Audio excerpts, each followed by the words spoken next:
नमस्कार दोस्तों, मैं दीपक नागर। दीपक इकोनॉमिक्स के इस चैनल पर आप सभी दोस्तों का स्वागत है। दोस्तों, इस चैनल में मैं डेली डिस्कस करता हूँ डेली इकोनॉमी न्यूज।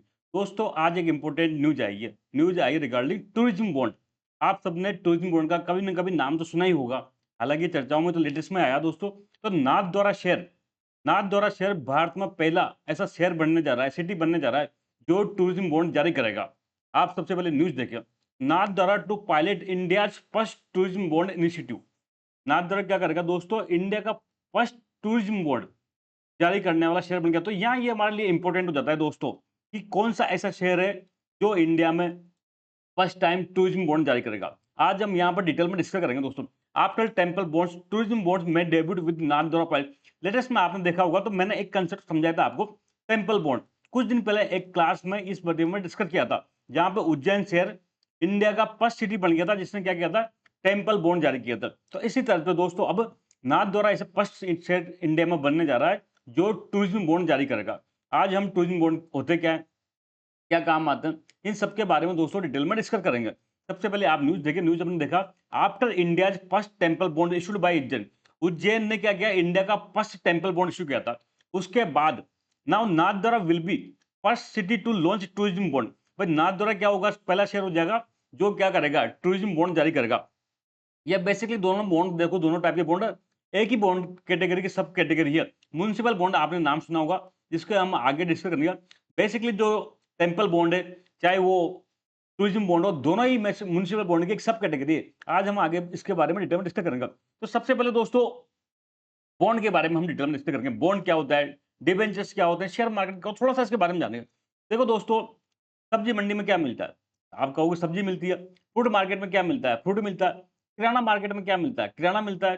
सोना मार्केट में या सोना मार्केट में क्या मिलता है, तो सोना मिलेगा। ऐसे दोस्तों फाइनेंशियल मार्केट, मुझे फाइनेंस चाहिए, मुझे अपना कोई धंधा चालू करना है, बिजनेस स्टार्ट करना है, तो मुझे पैसा चाहिए। तो पैसा कहाँ आएगा, तो पैसे के लिए मुझे चाहिए फाइनेंशियल मार्केट। मतलब जहां मुझे पैसा मिलेगा उस मार्केट को मैं कहूंगा फाइनेंस मार्केट या फाइनेंशियल मार्केट, वित्तीय बाजार।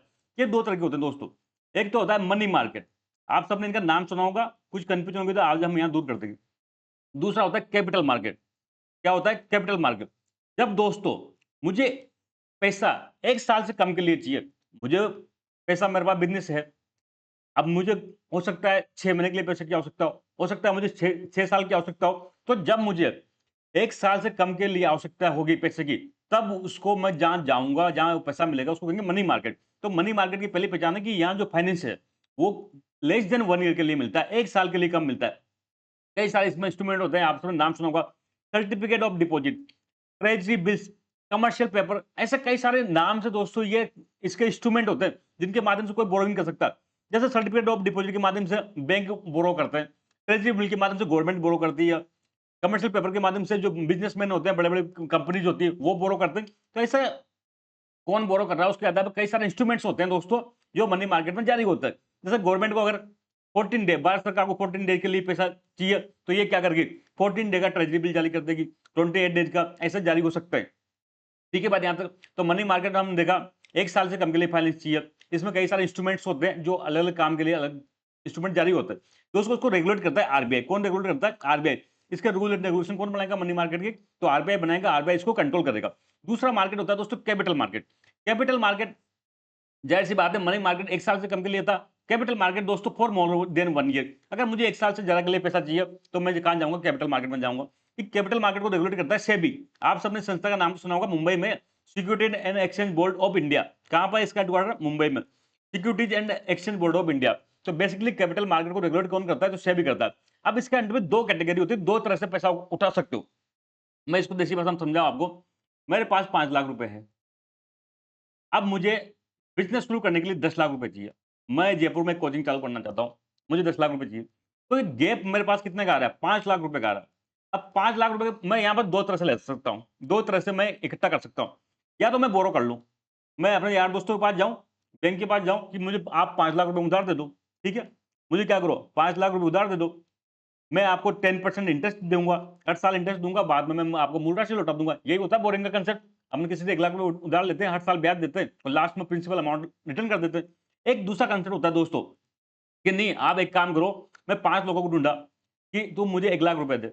तो मुझे 1-1 लाख रुपए दो। 5 आदमी क्या करेंगे? मुझे 1-1 लाख रुपए देंगे।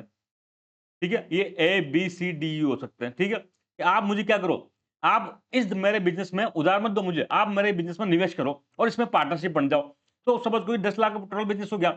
अब इसने ए ने 10 लाख 1 लाख रुपए लगाया, तो ये क्या हो जाएगा? 10% की ओनरशिप आ जाएगी इसके पास में। मतलब इस जो कंपनी में है या जो मैंने कोचिंग खोली उसमें 10% का मालिक बन गया। ये सभी दोस्तों क्या होंगे? 10% का मालिक बन जाएगा और मैं कितने का बन जाऊँगा? मैं बन जाऊँगा इसका 50% का, क्योंकि मैंने 5 लाख रुपए लगाए। तो ये कांसेप्ट कहलाता है दोस्तों इक्विटी का। इक्विटी या जिसको कई लोग शेयर कहते हैं। इक्विटी शेयर, शेयर क्या होता है दोस्तों? आप शेयर खरीदते हो ना, तो जितना आपने शेयर खरीदा आप उस कंपनी का मालिक बन जाते हो। आपने अगर रिलायंस का शेयर खरीदा तो आप रिलायंस में उस कंपनी के मालिक हो, भले चाहे वो 0.000% हो, 1% हो, कुछ भी हो, लेकिन आप उसका मालिक का हक मिल जाता है। तो मालिक को ब्याज नहीं मिलता, मालिक को क्या मिलेगा? प्रॉफिट मिलेगा भाई, प्रॉफिट। इस प्रॉफिट का एक शेयर मिलेगा। तो मतलब रिलायंस ने आपने रिलायंस के पास शेयर खरीद लिया। अब रिलायंस को उस साल प्रॉफिट हुआ, तो प्रॉफिट का शेयर के अकॉर्डिंग आपको कुछ प्रॉफिट देगा, उसी को कहते हैं डिविडेंड। तो यहाँ पर बेसिकली क्या होता है? डिविडेंड मिलता है। तो दोस्तों कैपिटल मार्केट की 2 ही कैटेगरी होती है। एक होती है इक्विटी, इक्विटी शेयर, जिसमें शेयर जारी करके करके क्या करता है? आदमी पैसा इकट्ठा करता है। पर इसकी एक कमी है, इसमें आपकी जो इक्विटी है ना, आपकी शेयर होल्डिंग घटती है। देखो पहले कंसेप्ट में जब मैंने उधार लिया था, तब मैं 100% कोचिंग का मालिक था। 5 लाख रुपए मैंने उधार लेते चुका दिया। लेकिन यहाँ पर मैं आपको पता है इक्विटी में मैंने देखा, मेरी शेयर होल्डिंग कितनी रखी थी? मेरे मालिकाना 50% रखा था। तो इक्विटी में जैसे रिलायंस है, रिलायंस तो मुकेश अंबानी जी है, तो 50-60% के मालिक है, बाकी तो जिसके पास शेयर है वो उसके मालिक है। समझो बात को इसको। दूसरा दोस्तों होता है बॉन्ड मार्केट, या इसको कहते हैं डेट मार्केट। क्या कहते हैं? Debt market. इस बॉन्ड मार्केट में क्या होता है दोस्तों, या डेट मार्केट में क्या होता है? बोरोइंग के माध्यम से पैसा उधार लिया जाता है, बोरोइंग के माध्यम से पैसा फाइनेंस किया जाता है। तो बॉन्ड क्या होता है? बॉन्ड होता है fixed income instrument representing a loan made by a investor to a borrower. देखो कुछ नहीं है, इस ए को पैसा चाहिए था, इसने क्या किया? 100 रुपए का बॉन्ड जारी कर दिया। ये 100 रुपए का बॉन्ड जारी करता है, इसको 3 साल के लिए, इंटरेस्ट था 10%। अब ये क्या करेगा? हर साल इसको 10-10 रुपए इंटरेस्ट देगा। दूसरे साल भी क्या करेगा? 10 रुपए इंटरेस्ट देगा। थर्ड ईयर भी क्या करेगा? 10 रुपए इंटरेस्ट देगा और साथ में इंटरेस्ट के साथ में जो प्रिंसिपल अमाउंट है वो भी इसको लौटा देगा। तो दोस्तों ये फिक्स्ड इनकम है, यहाँ पे इनकम फिक्स नहीं है। इक्विटी में क्या होता है? कंपनी का प्रॉफिट घटता बढ़ता रहता है, कंपनी ज्यादा प्रॉफिट कर पाएंगे तो आपको ज्यादा डिविडेंड मिलेगा। लेकिन यहाँ पे ऐसा नहीं है, यहाँ पर कितना ही पैसा कमा लो, मैं कोचिंग खोल लूं, मैंने आपसे पैसा उधार लिया था 10% पर, तो मैं कितना प्रॉफिट कमाऊं, मैं उसको आपके साथ शेयर नहीं करूंगा, मैं तो आपको केवल 10% ही रिटर्न करूंगा। समझो बात को। तो बेसिकली क्या होता है? बॉन्ड या डेट मार्केट या डिबेंचर भी एक इंस्ट्रूमेंट होता है। ये फिक्स इनकम इंस्ट्रूमेंट होता है, जहां की आपकी इनकम फिक्स होती है, जो इंटरेस्ट आपको मिलना है वही मिलेगा, उससे ज्यादा ना कम मिलेगा। और इससे क्या होगा? इसमें दोस्तों ये तो एक तो क्या कर रहा है? बोरोवर है, जो ए है वो क्या कर रहा है? मुझसे बोरो कर रहा है और मैं उसकी कंपनी में इन्वेस्ट कर रहा हूँ, या क्रेडिटर हूँ, मैं उसको उधार दे रहा हूँ। तो ये रिलेशनशिप होती है बोरोवर का क्रेडिटर का यहाँ पे बॉन्ड में। It is a fixed income instrument representing a loan made by investor to a borrower. जो इन्वेस्टर क्या कर रहा है? उस बोरोवर को लोन दे रहा है। ये सीधा कंसेप्ट है बॉन्ड मार्केट का। आई होप आपको बॉन्ड के बारे में कोई दिक्कत आने रुकी। अब कई प्रकार के बॉन्ड होते हैं दोस्तों, आपने नाम सुना होगा ग्रीन बॉन्ड। ग्रीन बॉन्ड क्या होता है? कि जिस बॉन्ड के माध्यम से जो मैंने बोरो किया ना, वो मैं ग्रीन प्रोजेक्ट में इन्वेस्ट करूंगा, ग्रीन प्रोजेक्ट्स में इन्वेस्ट करूंगा, जैसे रिन्यूएबल एनर्जी में, सॉलिड वेस्ट मैनेजमेंट में, इस प्रकार के जिससे पर्यावरण एनवायरमेंटल फ्रेंडली प्रोजेक्ट हो उसमें मैं इन्वेस्ट करूंगा। मसाला बॉन्ड होता है, जब इंडियन कंपनी फॉरेन से पैसे बोरो करती है तो उसको मसाला बॉन्ड कहते हैं। म्युनिसिपल बॉन्ड, देखो बॉन्ड गवर्नमेंट ऑफ इंडिया भी जारी कर सकती है, स्टेट गवर्नमेंट भी जारी कर सकती है, लेकिन जो स्थानीय निकाय है, आप सबने देखा होगा, लोकल जो अर्बन लोकल बॉडी होती है, अर्बन लोकल बॉडी होती है, नगर निगम, नगर परिषद, नगर पालिकाएं होती है, जयपुर नगर निगम, दिल्ली नगर निगम, बीएमसी, बॉम्बे म्युनिसिपल कॉर्पोरेशन, ये सब भी कई बार क्या करती है? अपने अपने एरिया में डेवलपमेंट के लिए दोस्तों बॉन्ड जारी करते हैं। तो जब म्युनिसिपल कॉर्पोरेशन, म्युनिसिपल बॉडीज जब बॉन्ड जारी करके उस पैसे का इस्तेमाल अपने डेवलपमेंट के कार्यों के लिए करती है, तो उसको क्या कहते हैं? म्युनिसिपल बॉन्ड कहते हैं। अब भारत में समस्या क्या है? भारत में क्या है? देखो गवर्नमेंट ऑफ इंडिया को पर्याप्त उधारी मिल जाती है, स्टेट गवर्नमेंट कर लेती है, लेकिन म्युनिसिपल बॉन्ड का मार्केट क्या है? बहुत डीप नहीं है। क्या नहीं है? डीप नहीं है। बहुत कम नगर निकाय ऐसी है जो अपने खुद के दम पर म्युनिसिपल बॉन्ड जारी कर सकती है, बहुत कम नगर निगम ऐसे सक्षम है। बाकी जितने म्युनिसिपल होती है ना, वो स्टेट गवर्नमेंट और गवर्नमेंट ऑफ इंडिया पर डिपेंड करती है फंडिंग पर। तो कई टाइम से गवर्नमेंट ऑफ इंडिया और स्टेट गवर्नमेंट इसको मजबूर करने का प्रयास कर रही थी। तो इसके लिए क्या करो? म्युनिसिपल बॉन्ड जारी करो। अब इस म्युनिसिपल बॉन्ड की सब कैटेगरी होती है। एक तो हमने लेटेस्ट में पढ़ा था टेम्पल बॉन्ड। उसमें क्या होता था? जो जैसा जो उज्जैन नगर निगम या उज्जैन डेवलपमेंट अथॉरिटी ने कोई बॉन्ड जारी किया, तो उस पैसे का इस्तेमाल क्या करेगी? वो जो टेम्पल के संबंध में है ना, डेवलपमेंट उसका कार्य करेगी। इसी संबंध में दोस्तों लेटेस्ट में न्यूज आई है, टूरिज्म बोर्ड। टूरिज्म बोर्ड का कुछ नहीं है, जब बॉन्ड जारी होगा उससे जो पैसा आएगा जो पैसा आएगा उसको टूरिज्म इंफ्रास्ट्रक्चर में डेवलपमेंट करने में लगाया जाएगा। क्या करेंगे? टूरिज्म इंफ्रास्ट्रक्चर डेवलपमेंट करने में लगाया जाएगा।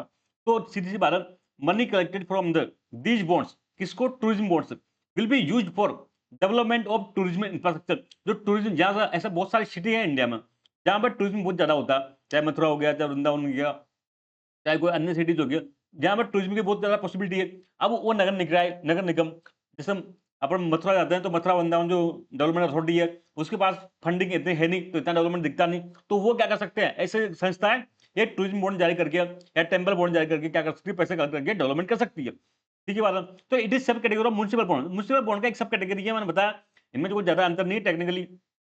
टेम्पल बॉन्ड हो गया, टूरिज्म बॉन्ड का, उनमें कोई विशेष अंतर है नहीं, लेकिन ठीक है एक अलग सेपरेट कर दिया इसको। तो ये कंसेप्ट था टूरिज्म बॉन्ड का। अब लेटेस्ट में जो पायलट प्रोजेक्ट के रूप में लिया जा रहा है वो बेसिकली नाथद्वारा राजस्थान में। आप सबने नाथद्वारा का नाम सुना होगा। नाथद्वारा आप सबको पता है राजसमंद में, डिस्ट्रिक्ट राजस्थान में है। नाथद्वारा जो है शहर वो राजस्थान के राजसमंद डिस्ट्रिक्ट में है। आप सबने इसका नाम सुना होगा श्रीनाथ जी के टेम्पल के लिए, famous for Shrinath ji temple. Ambani विशेषकर जाते रहते हैं, स्पेशली गुजराती परिवार में इसके बहुत ज्यादा मानता है दोस्तों। उदयपुर से ज्यादा दूर नहीं, उदयपुर से मुश्किल से 50 किलोमीटर के आसपास ये श्रीनाथ जी का टेम्पल है।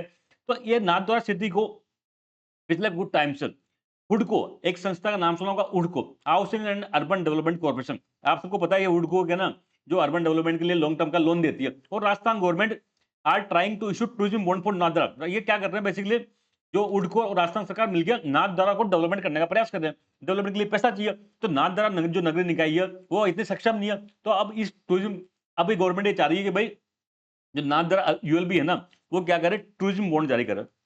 टूरिज्म बॉन्ड जारी करे और इससे पैसा कलेक्ट करेंगे और वहां पर नाथद्वारा के डेवलपमेंट के लिए लगाए।